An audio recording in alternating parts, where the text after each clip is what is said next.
بسم اللہ الرحمن الرحیم۔ حضرت عبداللہ بن سلام رضی اللہ عنہ سے روایت ہے کہ اللہ عز و جل نے جب زید بن سعنہ رضی اللہ عنہ کی ہدایت کا ارادہ فرمایا تو زید بن سعنہ کہتے ہیں کہ جس وقت میں نے رسول اللہ صلی اللہ علیہ وسلم کے چہرہ مبارک پر نظر ڈالی تو علامات نبوت میں سے کوئی علامت باقی نہ رہی کہ جسے میں نے آپ کے چہرہ انور میں نہ دیکھ لیا ہو، مگر صرف دو باتیں ایسی رہیں جن کو میں چہرہ انور سے نہ پہچان سکا۔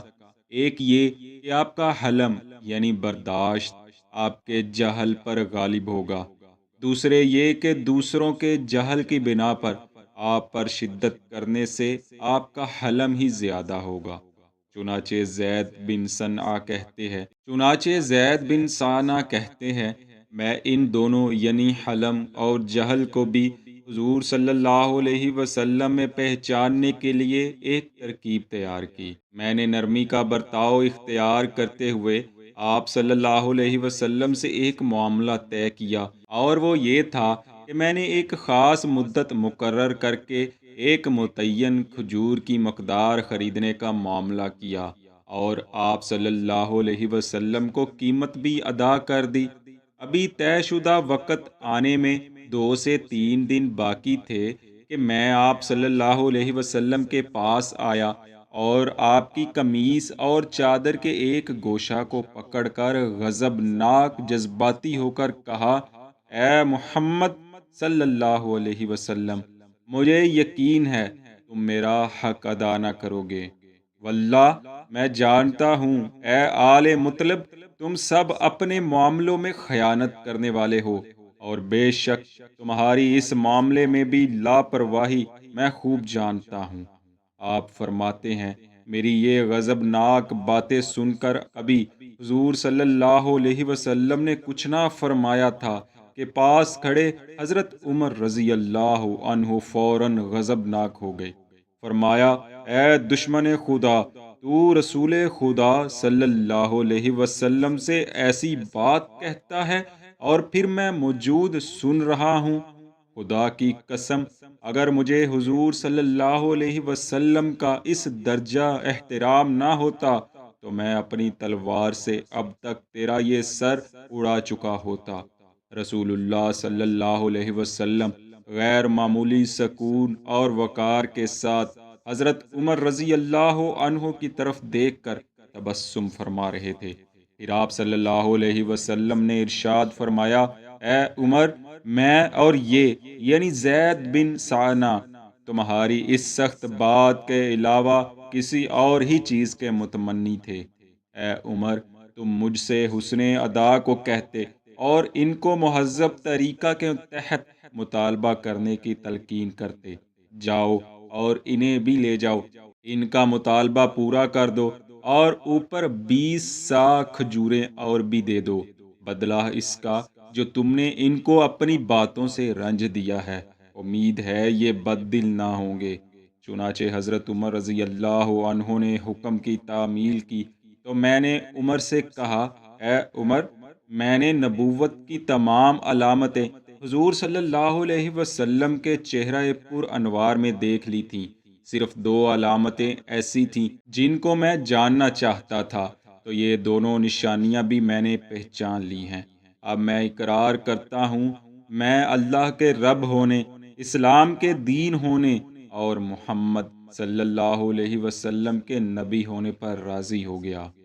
پیارے ناظرین، حضرت زید بن ثعنہ نے رسول اللہ صلی اللہ علیہ وسلم کے چہرہ مبارک میں جو نبوت کی نشانیاں دیکھیں اور پہچان لی، یہ علم ان کے پاس کہاں سے آیا؟ کس نے ان کو بتایا تھا کہ نبی آخر الزماں میں یہ خصوصیات ہوں گی؟ ان کی ولادت پر کون سے امور عجبیہ رونما ہوں گے؟ اور قبل از نبوت اور بعد از نبوت ان کو کن کن چیزوں سے پہچان سکتے ہیں؟ تو دوستو، ان میں سے بہت سی باتیں اور علامات تو وہ ہیں جو پہلی کتب سماویہ میں بیان کی گئی ہیں، جیسا کہ ابن سعد اور ابن عساکر نے ایک نصرانی کے حوالے سے روایت نقل کی ہے کہ وہ نصرانی یتیم تھا اور اپنے چچا کی کفالت میں تھا۔ جب وہ اس عمر کو پہنچا کہ اس نے انجیل کا مطالعہ شروع کیا تو اس نے دیکھا کہ ایک جگہ دو صفحے جڑے ہوئے ہیں۔ اس نے ان کو الگ کیا تو ان میں لکھا تھا، آپ یعنی محمد صلی اللہ علیہ وسلم نہ کوتاہ قد ہوں گے نہ طویل القامت، گورا رنگ ہوگا، دو زلفیں ہوں گی، دونوں شانوں کے درمیان مہر نبوت ہوگی، اجتباء کی حیت میں اکثر بیٹھیں گے، صدقہ کو قبول نہ کریں گے، دراز گوش اور اونٹ پر سواری کریں گے، بکری کا دودھ دھوئیں گے، پیوند لگا لباس زیب تن فرمائیں گے، اور جو شخص اپنی خصلت میں ایسا ہو وہ ظاہر ہے کہ غرور و تکبر سے پاک ہوگا۔ آپ میں یہ تمام اوصاف ہوں گے، اولاد اسماعیل سے ہوں گے، اور اس میں گرامی احمد ہوگا۔ تو وہ نصرانی جو کہ بعد میں مسلمان ہو گیا تھا کہتا ہے کہ اس نے ابھی یہاں تک پڑھا تھا کہ اس کا چچا آ گیا اور اس نے مجھے مارا اور کہا، تم نے یہ ورق کیوں کھولا اور پڑھا؟ اس نے جواب دیا، میں نے اس میں نبی موعود صلی اللہ علیہ وسلم کی نعت پڑھی ہے۔ اس پر اس کے چچا نے کہا، وہ نبی ابھی نہیں آیا ہے۔ اور قرآن پاک میں بھی اللہ تعالیٰ نے انہی واقعات کی طرف اشارہ کرتے ہوئے کچھ یوں ارشاد فرمایا ہے، اور ان رسول کی بشارت سناتا ہوا جو میرے بعد تشریف لائیں گے، ان کا نام احمد ہے۔ چنانچہ ابن سعد علیہ رحمہ نے حضرت ابو ہریرہ رضی اللہ عنہ سے روایت کی ہے کہ ایک مرتبہ رسول اللہ صلی اللہ علیہ وسلم اہل کتاب کے ایک مدرسہ میں تشریف لے گئے اور ان سے فرمایا، میرے پاس اپنے سب سے بڑے عالم اور استاد کو لاؤ۔ انہوں نے کہا، یہ ہیں۔ عالم کا نام عبداللہ بن سوریہ تھا۔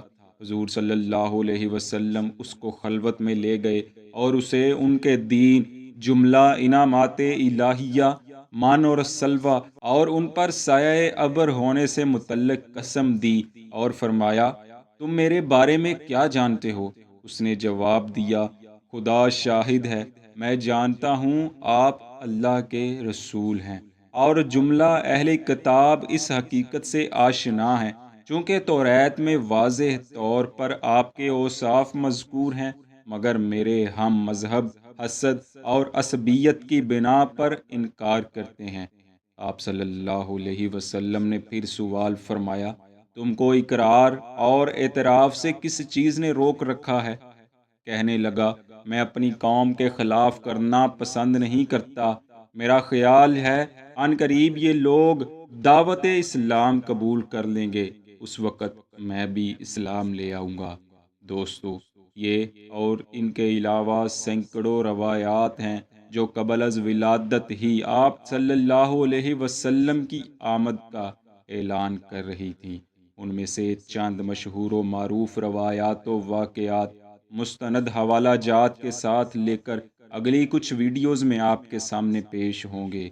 دعا ہے اللہ پاک ہماری اس کاوش میں برکت عطا فرمائے اور ہم سب کو دین اسلام سمجھ کر اس پر عمل پیرا ہوتے ہوئے زندگی گزارنے کی توفیق عطا فرمائے، آمین۔